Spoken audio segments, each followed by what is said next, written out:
About a month or two back, I got obsessed with the newest YouTube series that has been taking YouTube by storm, The Great Hybrid War. Originally started up by Goji Center and Goji Guy. Now, I would have loved to challenge Darien Dominus 2.0 with a hybrid of my own, as I've made multiple at this point. But, yeah, I got into the game way too late and didn't have time to submit. You win this round, Goji Center. This round. Luckily though, I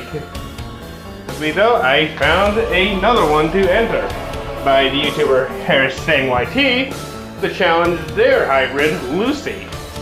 Now, Lucy is no pushover. The jaws of a hippo, size of a Montosaurus, the immune system of Wild 4, and more factors that make her an extremely tough opponent. Now, many people are going to create giant theropods to fight her, as sauropods are directly off limits.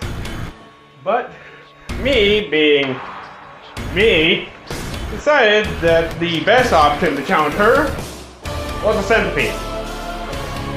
Don't look at me like that. People made bugs and birds to fight the Indominus 2.0. You can't call this absurd. Now, why a centipede? I mean, they're not exactly the largest predators. Well, mine will be, but we'll get to that when we do. But, simply put, centipedes are some of the coolest animals on the planet, in my opinion. Yes, they look like they crawled out of the deepest depths of hell that not even Satan will touch, but they're still cool, with extremely potent venom and a long, really fast-moving body. I think the centipede genuinely has what it takes to be an effective hybrid and fighter. But to beat Lucy, we're going to need to create a monstrous centipede, an absolute hellspawn, as I still put it. Now, if we're going to create a centipede to take down a giant hadrosaur dinosaur, we're going to need a strong base. And I think there's no better base than the current largest and deadliest centipede alive today, the giant Amazonian centipede. These things are creepy as hell, but they're also incredibly powerful creatures for their size. At just 1 foot long, they are capable of hunting creatures that would usually hunt centipedes, like lizards and birds, and even bats. They do this using a powerful venom that's both found in their mandibles, but also in their front legs. This venom has been linked to at least one person's death, meaning the venom is shockingly effective. Not to mention, centipedes are horrifyingly fast, as some centipedes have even been clocked in at 42 miles an hour. That is too fast for a creature that looks like that. But, of course, this 1 foot long centipede isn't going to be doing a lot to a hadrosaur that weighs almost 20 tons.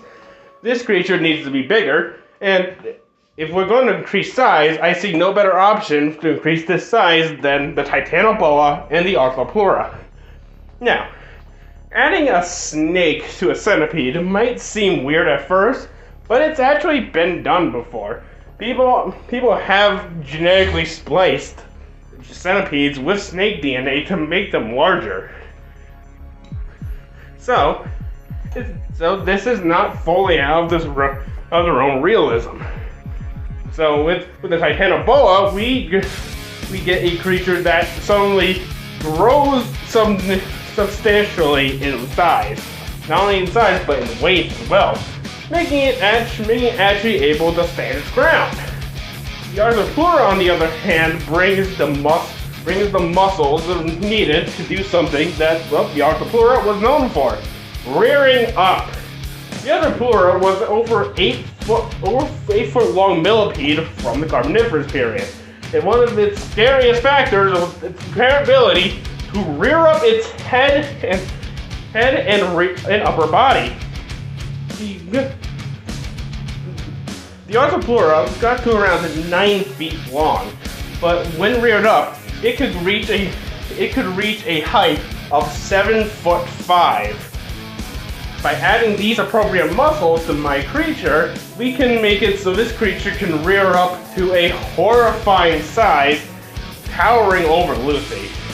The Titanoboa's instincts will also be added to increase its instincts to climb and crawl around an opponent. The Titanoboa usually do this to constrict, but our creature will do this to simply be able to climb up Lucy and be able to bite her in places where she cannot easily reach, such as the back. But speaking of which, this venom, we need to improve it. Amazonia Giant Centipede venom was already powerful, but we can make it even stronger, significantly stronger, by the inclusion of two venomous creatures that bring two different sections to this venom. First being the Sydney funnel web spider, the most venomous spider from Australia, because of course it is. Sydney funnel web has multiple deteriorating effects that can kill a full-grown human in just 15 minutes if they're not treated right away. This venom is incredibly lethal to nearly anything. Well, unless you're big enough. If this thing bites an elephant, I don't think the elephant's gonna notice. But that's simply because of the dosage.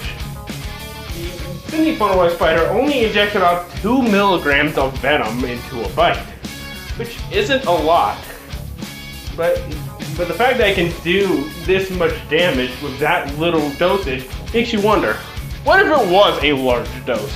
Well, that's where another contributor comes in, the forest cobra. The forest cobra is bringing the quantity of the venom. With these cobras not really having the most lethal venom, but they make up for that by just the sheer amount of this stuff.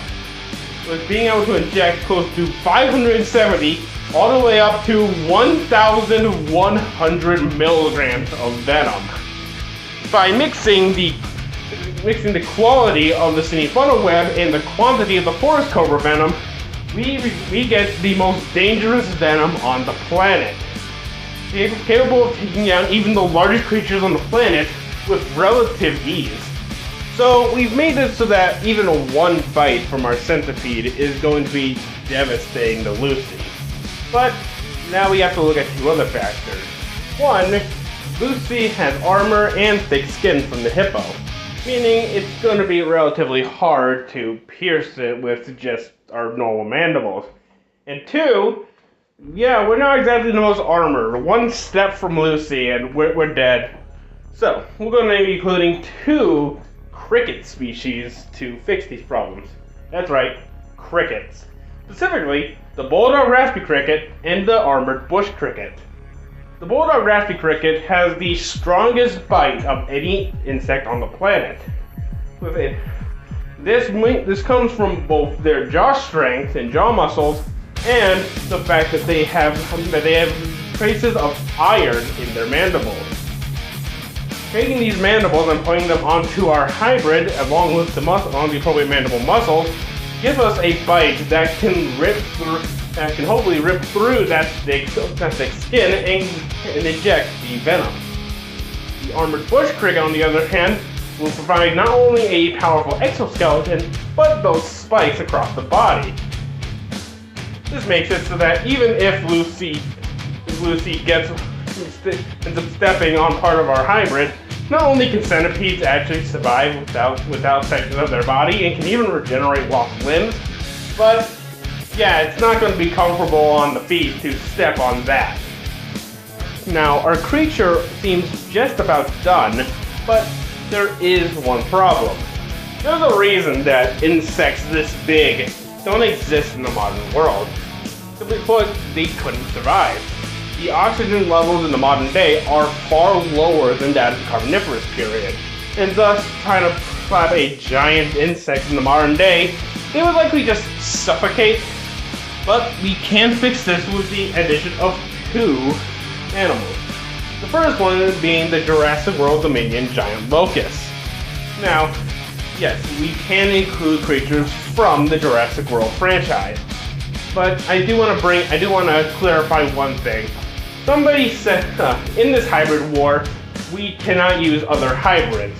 And somebody on Discord tried to claim that the giant locusts from Jurassic World Dominion are hybrids and thus can't be used. And to that I say, with that mindset, we literally can't use 95% of the Jurassic World franchise. Even as far back as just Jurassic Park, all the dinosaurs were technically hybrids, taking the DNA from the original dinosaurs and filling out gaps in genetic code with frog DNA. So technically that does make them hybrids. So yeah, by that logic we couldn't use 95% of the franchise. But I do think there's a considerable difference between the giant locusts and stuff like the Indominus and Scorpius Rex. So I think that I'll be fine including this.